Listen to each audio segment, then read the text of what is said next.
গুঞ্জন সত্য হলো, সিলেট টাইটান্সের ব্যাটিং কোচ হলেন Imrul Kayes.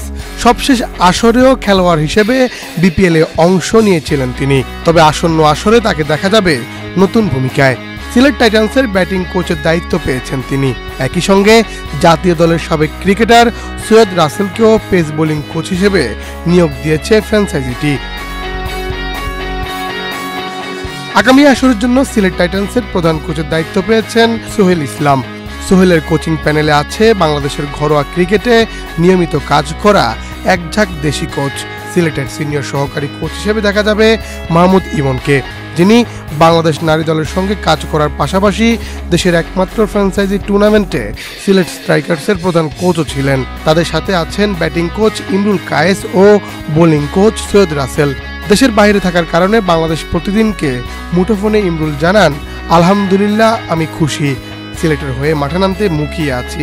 Gold's Gym across 30+ countries with over 700+ locations worldwide. Train anywhere, belong everywhere. Fielding coach হিসেবে কে থাকবেন সেটা এখনও নিশ্চিত করেনি ফ্র্যাঞ্চাইজিটি।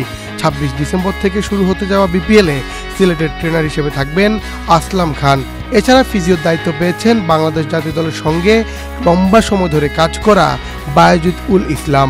সিলেটের পারফরম্যান্স অ্যানালিস্ট হিসেবে দায়িত্ব পেয়েছেন নাসির আহমেদ নাসু।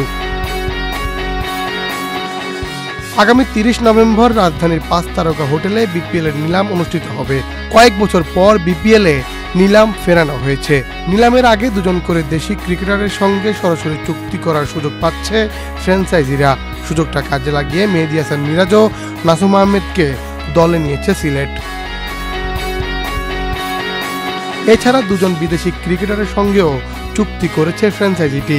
পাকিস্তানের ওপেনার সাইম আইয়ুবের পাশাপাশি পেসার মোহাম্মদ আমিরের সঙ্গে চুক্তি করেছে সিলেট। আরও বেশ কয়েকজন বিদেশি ক্রিকেটারের সঙ্গে আলোচনা চালিয়ে যাচ্ছে তারা, তবে তাদের সঙ্গে এখনো চুক্তি হয়নি সিলেটের।